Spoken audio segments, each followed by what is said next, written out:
This one is nothing like I've ever done before, so I'm excited to kind of go through this one with you, but I'm kicking this one off with an announcement that I genuinely didn't see coming and I genuinely didn't think that I was going to be making. And if you told me I'd be at episode 1, that I'd be sitting here saying this at episode 40, I probably would have laughed at you. If you even told me that I would make it to episode 40, I don't think I would have believed you either, because I just kind of never thought this podcast thing would work out, but here we are. So the announcement I'm making today is that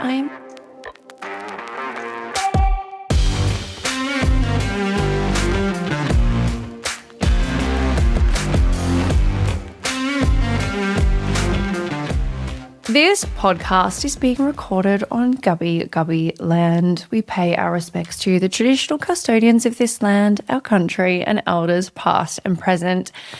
I'm Cait Muir, and thank you for tuning into this week's episode of Tell Me About It podcast. So the announcement I'm making today is that I am taking a little breather from the pod, and it hasn't been a decision that's come lightly for me, but this is 100% not the end, like absolutely nowhere near the end. I'm absolutely coming back. I already have some episodes pre-recorded, so I'm committing to myself and I'm making sure that I get it done, but it's not goodbye. It's see you soon, truly. So I owe you the truth about why. Because it's literally what so much of my coaching business is about and what this podcast is about. And like I said to you, genuinely, it wasn't in the diary. It wasn't something I planned on happening. This isn't strategy, but here we are. And the honest truth is that life has been coming at me from like every angle, every which way, every direction, everything. My business, Iconic, is absolutely fucking booming. And we are in a growth and scale phase, which is, if you've ever grown and scaled, it demands everything from you, like literally everything. And while I'm loving that and while it's fun, it's kind of taking like every ounce of spare time that I have at the moment. It's been eating into our date nights. It's just been doing a lot of those things. And again, it's one of the seasons that I talk about all the time. So we're just in one of those seasons. And we're also finishing our house. And, anyone who's renovated before, anyone who's built a house before knows that you don't just kind of like get the keys and move in. There's so much shit that goes on behind the scenes. And that is also absorbing all of my brain capacity and spare time. And I have like 20 people in my house all the time at the moment. And I'm not saying this for sympathy or anything else either, but we also have suffered another pregnancy loss, which to be honest was a little bit unexpected. And I'm saying this because it's real.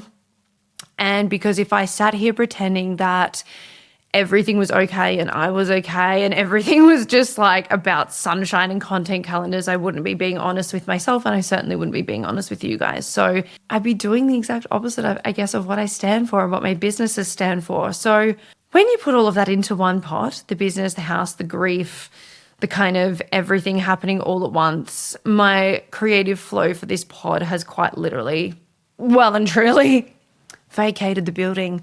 And I've felt in the last few episodes that I've done solo haven't really been me bringing my A game and delivering on the topics and delivering in a way that I hold myself to. Hopefully you haven't felt like that, but I definitely have. And, the most important thing to me in my coaching business, in my podcast, in everything is like the quality of the output that I deliver. So completely. My body and my mind is literally standing at the door with arms crossed going, babe, it's time to have a break. And it's not a question. It must happen. And I have to listen. I have to do. I talk about burnout all the time. I talk about, listening to our body, listening to our minds, listening to everything. And once my mind starts getting cloudy, it's time to take a sit down and just have a little bit of a breather. So look, if you do take anything from this episode, please take this. I have spent years and years and years and years and basically my whole life working myself into the ground and working myself until I energetically and emotionally shrivel up and die, and pushing past every message that my body and my brain and everything was screaming at me because I thought stopping meant failing or letting people down or whatever. And finally, I'm learning to actually listen, and I'm not doing that anymore. You have to stop when you need to stop, not when it's convenient, not when it fits in, not when, you can schedule it around whatever you've got going on. You need to stop when your body and your mind is telling you to stop, and you need to stop before you reach extreme burnout, extreme illness, or something really horrible happening, because I believe we manifest things that make us stop too. But You have to do it then, because if you don't, something really bad will happen, or something really extreme will occur, or something will force you into a long-term break, which is probably also not what you want. You want to kind of do it where you can get on top of it, get back on track and whatever. So I'm actually doing really good. I generally do feel really good. It's just that my last 2 active brain cells at the moment are not being very creative, and I need that to be able to write this pod. So I did actually write a whole podcast episode on burnout and how I actually conquered it. And it's episode 2, how I took back my time, health and sanity. But that's literally what I'm doing at the moment. I just need to give my little brain a cleanse out and a little bit of a breather, and I'm practicing what I preach. So season 2 is coming. Like I said, I am coming back. I already have a few eps drafted. I've already got a couple of guest ones recorded. And season 2 is coming back on Monday, the 31st of August. Write it down. Set a reminder. Title it on your fucking forehead if that's what it's going to take to remember it. And I feel like I've got a bit of a treat for you to come back to. Ep 1 is going to be a part 2, or maybe like an expansion of that time that I deeply enraged the manosphere and went insanely, world-endingly viral for it. I'm going to touch on that a little bit throughout this episode as well, but season 2 is going to be bigger, deeper, darker, funnier, naughtier, all the things. All the things that I think keep you guys coming back and listening in. So anyway, strap in for that. It's also going to look a little bit different. I'm actually really excited. I'm rejigging a few things. I'm changing the way I deliver a few things, both solo and with guests. I still definitely want to have the mix of guests and solo eps. More topics, more messages, more strategy, more business, more talking about my own businesses, more advice, stronger everything. I just want this thing to hit harder and land deeper than I guess it ever has before. On that too, if you guys have got a topic, something you'd love my opinion on, something you'd love my advice on, like tell me. It's kind of the whole point of this show. Like I want to give you guys topics that you want to hear about as well. You know, if you ask, I can answer. I can figure it out together. We can, I can create something amazing around it. It's most important to me that my listeners are really looked after and they feel like I'm talking about topics that they love and topics that they want to hear about. So slide into my DMs, hit me up, fill out the form that I've got linked on my website now, send a carrier pigeon, smoke signal. I don't really care. Just tell me about it. Appropriate, right? I'm also shaking up how I do my guest pods for season 2. I'm actually introducing a lot more variety into who I bring on and more variety into how the interviews actually run, because I do want these conversations with guests to feel fresh and alive and not like every other interview podcast out there or even every other hair and beauty podcast out there, because there's so many. So like if you've ever thought about being a guest, if you've ever thought about wanting to be on this podcast, shoot your fucking shot. Like hit me up. Again, I've got a couple of different links on my podcast page on my website now, which is one is about topic requests. One is about if you want to be a guest. One is about if you want me to be a guest on your pod. It's going to be really good. So if you are innovating, if you are pioneering in a space, if you're doing something amazing or even just something fucking interesting with your life, with your business, if you've got a strong message that you want to talk about and it needs a microphone and a platform, like I want to hear from you. Like I said, there's a form linked. Seriously, shoot your shot. What's the worst thing that happens? You might not be in season 2. You might be in season 3. I might pick you up straight away. And like I said, I really want to hear from people that are not in the hair and beauty industry as well. Of course, you're my people and I love having you on, but I do actually really want people that are outside the industry more. Like, show me what you've got. If you're doing something totally wild in a different world, I want that. I want you on this show. I want to learn about you. I want to learn about what you're doing. I want you to talk about yourself. I want you to share it with the world. Seriously. So on that, I want to give you a little bit of a taste of what's coming because the guest lineup is pretty fucking hot. Get ready for the likes of Mickey Olds. Honestly, you've got to love her if you don't know her. She was actually one of my clients. She brings something very special to the table and I just can't wait for you guys to hear all about it. She's like just wicked. My incredible friend Tamara Reed, she's coming on.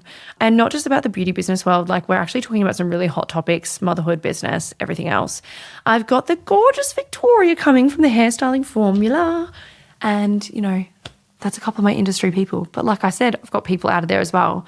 Claire Burton is coming on the list. We're having our catch up next week. Belinda Cook, I have her episode recorded and she is just, how do I put this? There'll be cults, there'll be business, there'll be divorces, there'll be everything in that one. And it's not just about the Chuki-la-las, it's not just about the girlies. I have Peter Foster coming on. I have McNish. I have my beautiful friend Chris, who has the most incredible business in Australia, and it's totally outside the industry, and he's the coolest person ever. He would call himself a little autistic nerdburger, and that's also why I love him. But I'm not going to share too much about him because he is just business level 20,000, 14 million actually. But season 2 is stacked. And before I get ahead of myself, I do kind of want to talk about this season as well and my little humble potty and what's actually happened over the past 40 weeks since we hit publish on Ep 1. And it's been wild, like genuinely, properly wild. I think I look back to the reasons that I guess I started a podcast. One, I thought it would be just like a cool marketing strategy to explore. Two, I can yap all day, every day underwater with marbles in my mouth. And I think that social media doesn't provide me long enough to talk to you guys. It's also, you know, this is a better platform to do it. I know that so many of my clients and everything listen to me when they're at the gym, when they're driving somewhere, whatever. So why not put it on a potty? So that's kind of why I started it. And I guess it just grew bigger and better than ever, than like just bigger than I ever thought it would. Like I'm actually really quite humbled by some of these stats. So at the time of recording this episode, we've hit around 14,000 listens. 14,000 listens. Like, what do you fucking mean? 14,000 of you have listened to me, or you've listened 14,000 times. Like, when I started this, I thought, you know, a couple of my family members and a few loyal clients would tune in out of a bit of pity, and instead 14,000 fucking listens. You showed up. And I'm so like, I'm blown away, first of all, but truly from the bottom of my heart, I am so unbelievably, ridiculously grateful for every single one of you. Like truly, I think, yeah, I am a little lost for words in this pod because I'm a bit emotional about it, I guess. And I just like, you know, every single person who supports me by liking some of my social content, by downloading a free ebook, by listening to this podcast, by just doing anything, like I don't think you actually realize, or maybe you don't appreciate how much that actually means to me.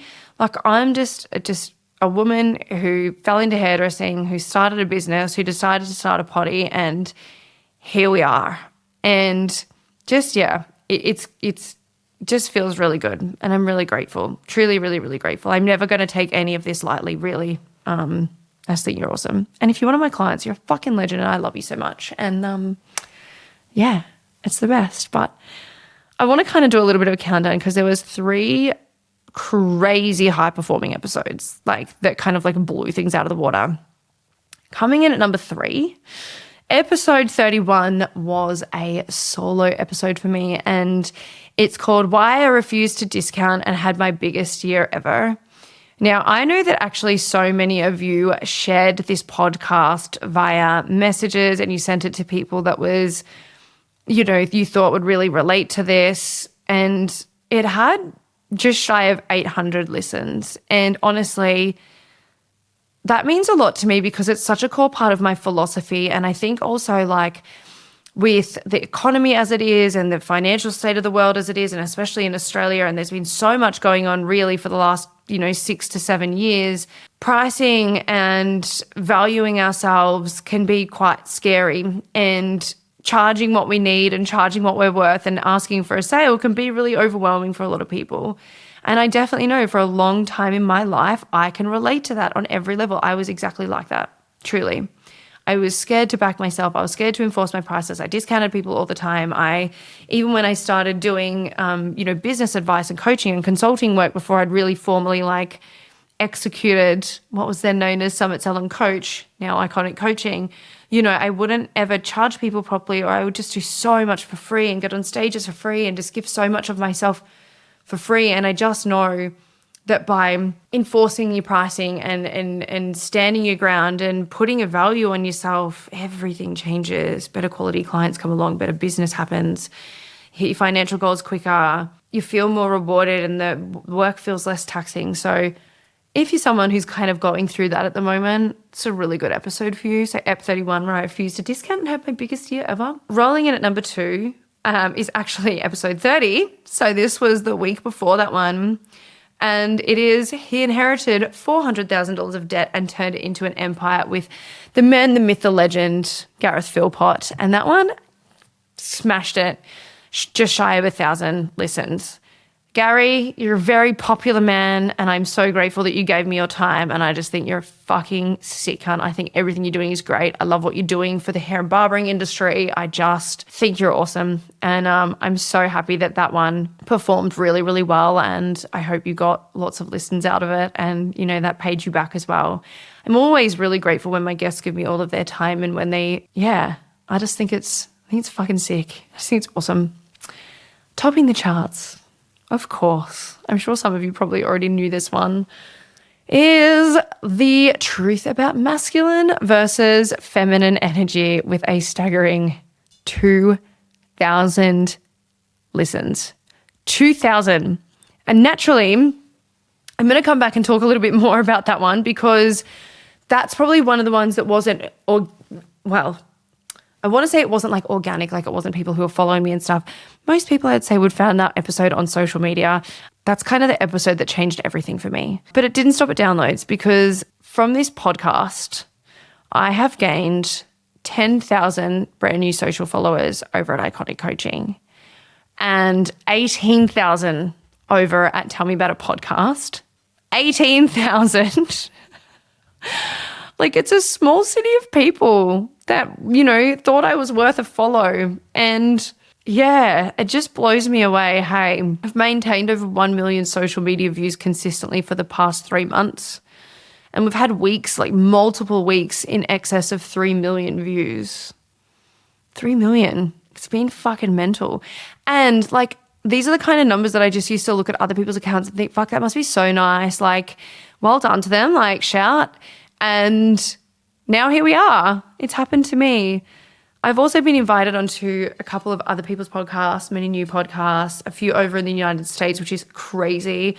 I'm guesting for some that I've agreed to, which is really cool. And like this, the reach that this little show has given me has opened doors that I just didn't really even know that existed. It's cool. And just like when I was writing out all these stats and like putting it all together, I was like, holy fucking shit, little old me. And the rankings, all right, I'm going to brag here for a second because I think I'm allowed to in the finale for season 1. Tell Me About It podcast went from living down somewhere between the 100th to 200th ranking for business podcasts in Australia to then cracking top 100 in the Apple charts, climbing into the top 50. Then I ranked above some of my absolute favorite podcasters, Hormozy. Obviously, everybody in business knows Hormozy, right? Britt Saunders, big business, great potty. Like, what the fuck? Like, what the actual fuck? I was ranking above people that I look up to, that I admire, that I listen to, that I learn from, people's stuff who I would consume on my morning walks and my drives. And then Tell Me About It hovered around the top 40 for a few weeks straight and then reached number 34 for entrepreneurship in Australia, number 34 in the fucking country. From my little setup with my Amazon lighting, recording from wherever I happened to be that week. Fuck off. Like, are you kidding me? It's just so humbling. And I also have to shout out to my producer, Connor, too, who is just a ledge, who actually, like, celebrates this shit with me too, like, sends it to me. He's like, oh, my God, look at this. You're doing this. You're ranking this. You've got all these wins. And, yeah, it's just fucking cool. So we have, you know, well over 1,000 followers now on Spotify, which I'm also pretty chuffed about. And something that I don't even know how it happened, but I'll take you there. We have listeners from 6 continents of the world. 6 out of 7. 95 countries. 95. And like including some real weird ones. I wrote some of them down. So we've got listeners from the Isle of Man, which, side note, I'm fucking dying to get to. I would love to go over and see the Isle of Man TT. If you're an Isle of Man listener, hello, hi, can I stay at your place? Thanks. We've got Bonaire, St. Eustace and Saba. I'm not going to lie, I had to look that one up. It's like every time the Olympics is on and I learn a new country, I'm like, wow, I didn't even know this country was a place. And I have to look it up. I did the same thing when I was going through my podcast countries. We've got Uganda, Myanmar, Nicaragua. I always pronounce that wrong. And I'm actually absolutely dying to get there. Ethiopia, Mauritius, Latvia, the Syrian Arab Republic. Like, what is this? What? It's insanity. People all over the entire world in places I've only dreamed of listening to me yap. I'm floored, like genuinely floored. And look, it hasn't been all glamorous, let me tell you. It has not been all fun and games for chart positions, but I accidentally cut myself off completely out of the video that I did with my best friend, Katie Alexander, the bodybuilding tradie lady. So massive apology to those of you who are watching on YouTube and just got a nice little snippet of half my face, my shoulder, and a piece of my chair. Cool. Love that. Soz, I'm not the tech queen that you think I am. I have a team of people who make me look so good.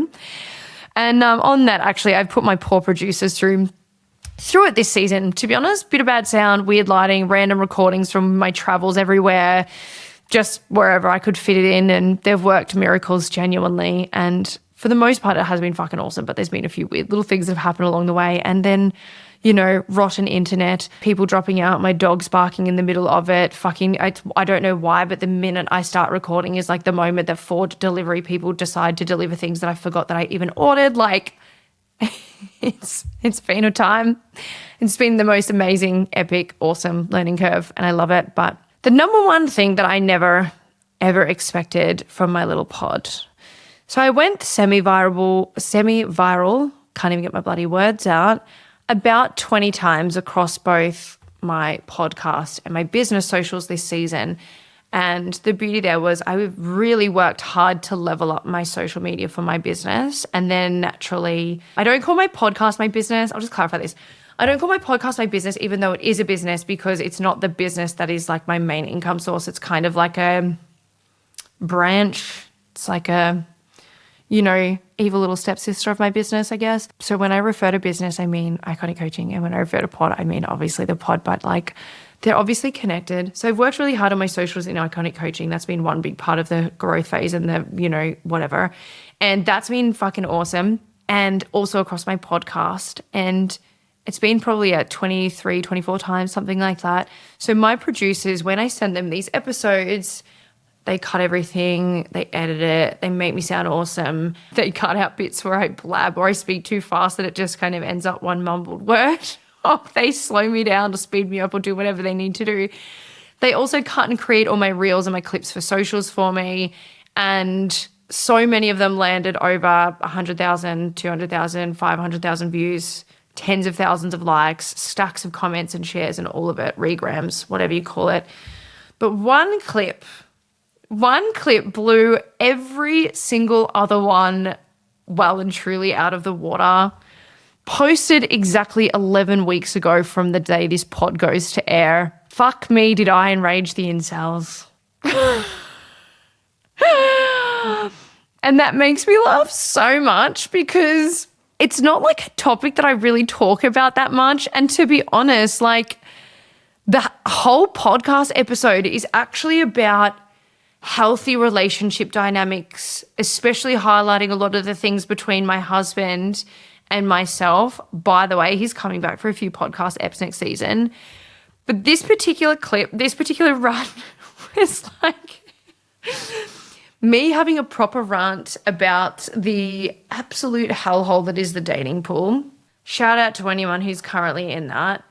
It was me talking about my own experience of dating men in said dating pool. I've actually never really had a bad dating experience with a woman, so I can't speak to that. But it's also apparently the dating experience of basically every woman who's ever existed, according to my responses. And the internet, social media, Instagram, lost its fucking mind. And let me give you the numbers because they still don't feel real. And it's so funny because I remember I put this reel out. As you guys know, I try and always post it on Monday, Tuesday, letting you know the podcast episode is up. I listened to it. I was like, oh, that's a bit spicy. Fuck it. I'm going to put it out. I was a bit nervous to put it out actually because I thought, shit, I'm probably going to get 500 angry balding middle-aged white men that hate their wives commenting on it. And I mean, I did get that to a degree, but not as much as I thought. And so I posted it, and my best friend Katie saw it, and she liked it and messaged me and was like, lol, that is the funniest thing, and ain't that the truth? And then a few other people kind of messaged me about it, and then I went to bed not thinking about it. And then the next morning I woke up, the first thing I saw was actually a text message from Katie saying, bro, that clip is going crazy. And I swear I had about 2,000 comments on it in one night, like within the first 24 hours. And I was like, fuck. Logging into something like that is actually like the most overwhelming thing, because you're like, I don't even know where to start. And lo and behold, it was actually 99% of it positive. Women in agreement, going, fuck yes, celebrating it, whatever.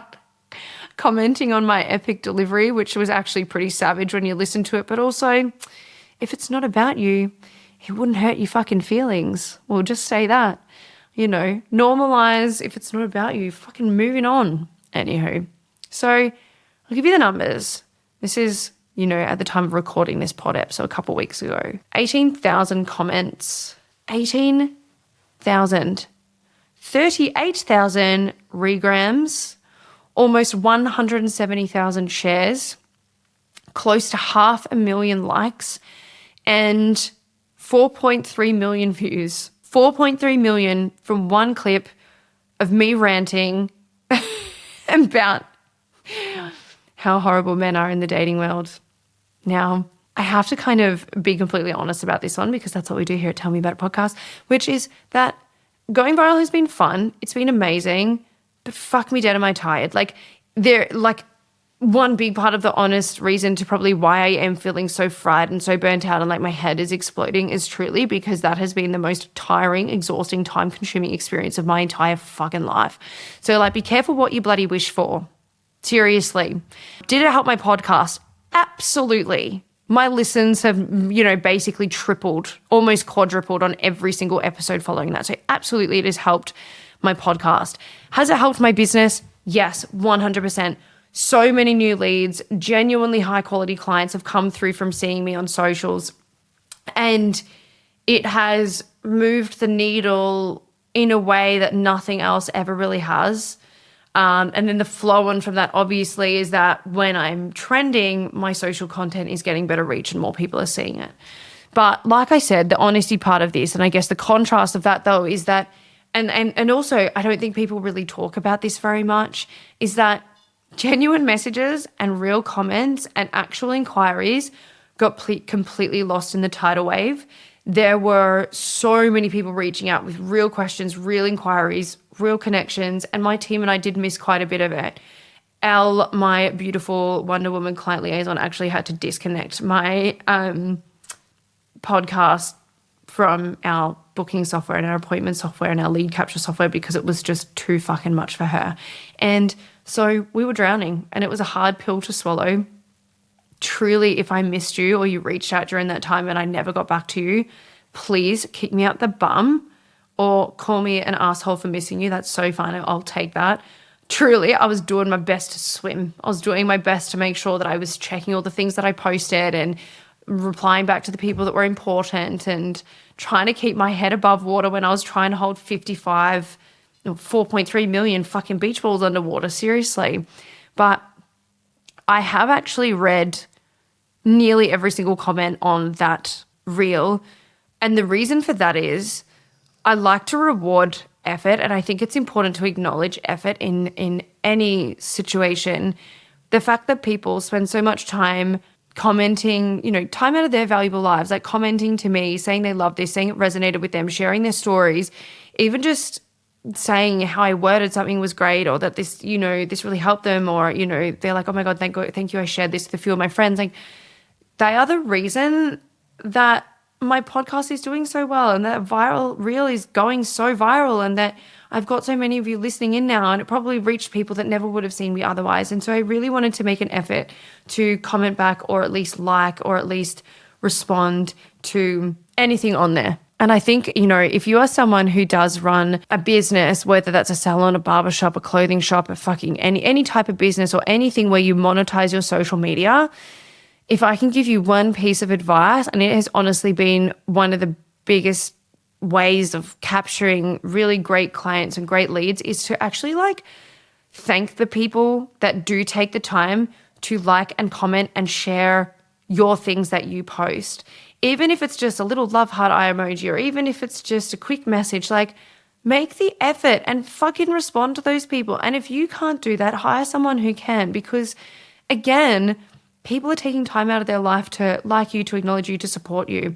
And you know, it's kind of one of those, I guess, popular topics at the moment, is that it's like, oh, you know, clients or random people are much more interested or much more supportive than some of your friends or some of your family or some of everything. And that's so true. How about we remind them that we're really appreciative of that and that they're great and we love them, and thanks for being a part of my life, and thank you for like doing that for my business and helping me to get engagement, to get future customers and sales and whatever else.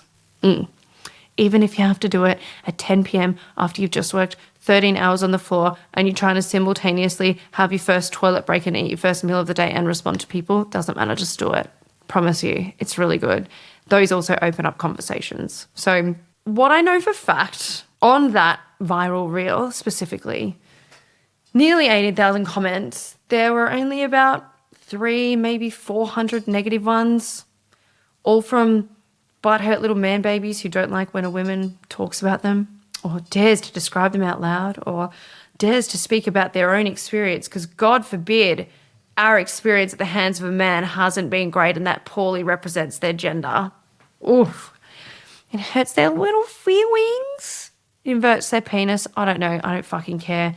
Plus a handful of mega misogynistic women, a few crummy little trolls that are under their crummy little bridge in their mama's crummy little basement. Ugh.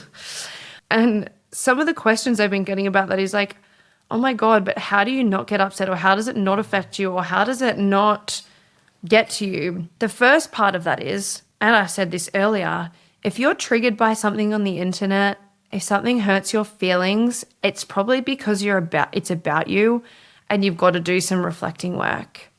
I also think there is quite a big difference between women going, men could really do better. They could really start treating us as humans. They could really start getting help for all of their needs and all of their requirements and actually start becoming a better person, versus what the manosphere says about women, which is that women should submit, women are second to men, women should be in the home, women should be in the kitchen, and like be really degrading to women. Here's me trying to say men do better, and here's men trying to say women be worse, be less, you're less than us.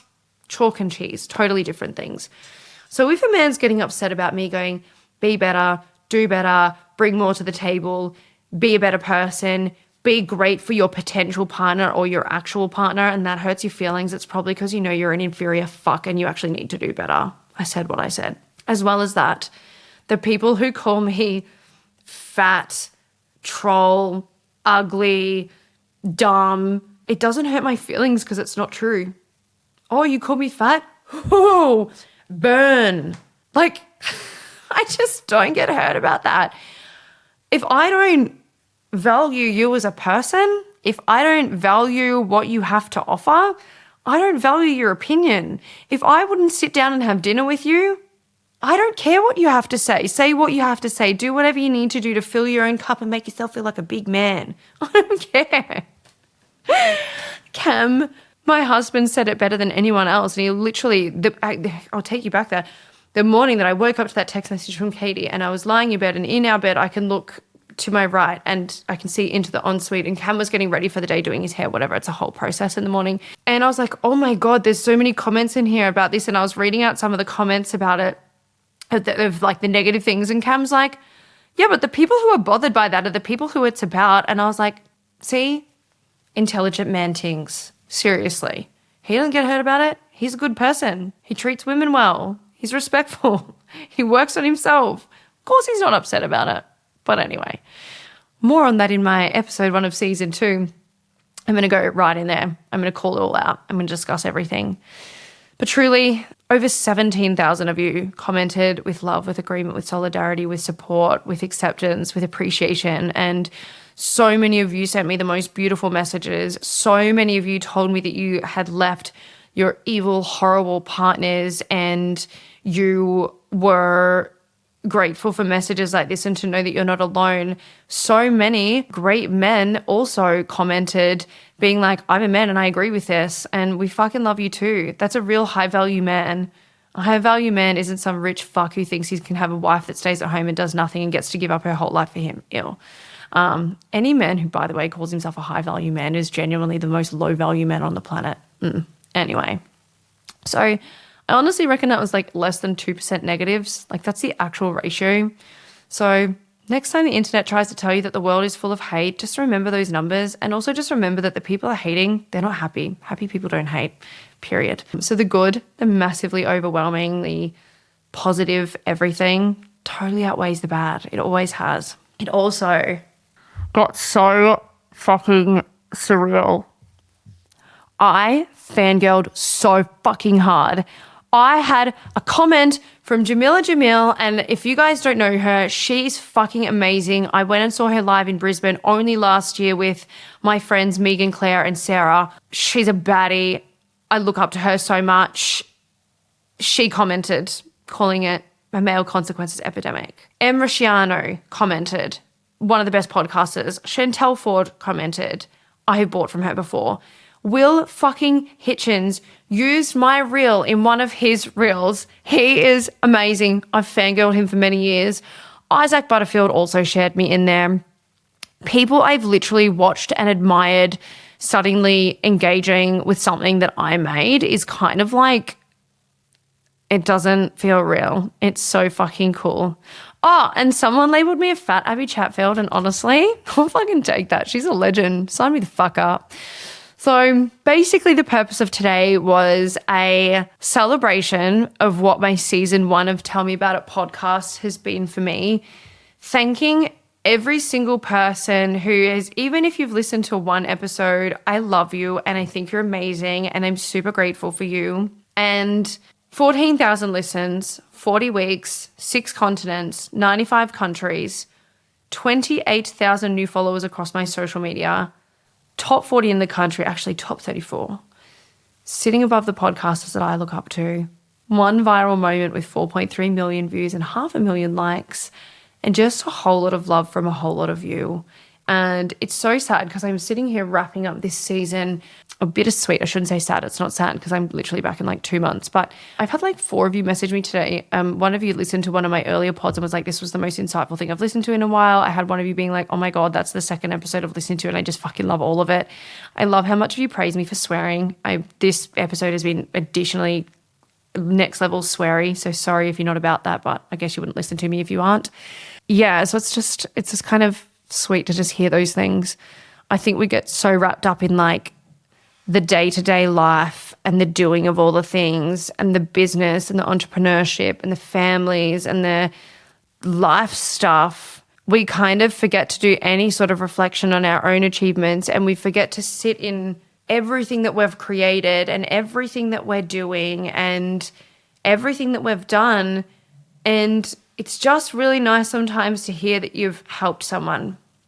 Even if that's just I put a smile on your face for 5 minutes, or, you know, I gave you a piece of advice, or I know quite a few of you had even said I gave you like the golden ticket to be able to execute something you're a bit scared of. And like that just fills my heart in more ways than you actually understand. And I get more out of you guys gaining from me than I do from gaining from you. So the biggest lesson though, the one that I kind of want you carrying out of here, I guess, isn't about the numbers. It's the thing I told you right at the start, which is stop when you need to stop. Stop before it's too late. Stop before you ruin everything, including yourself. Not when it's convenient, not when it fits in.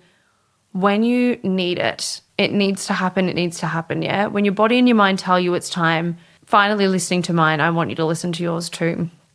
So this is what season 1 of Tell Me About It podcast looked like, and it's been wildly, ridiculously, unexpectedly amazing, polarizingly beautiful, all the things. And so this is me signing off on season 1.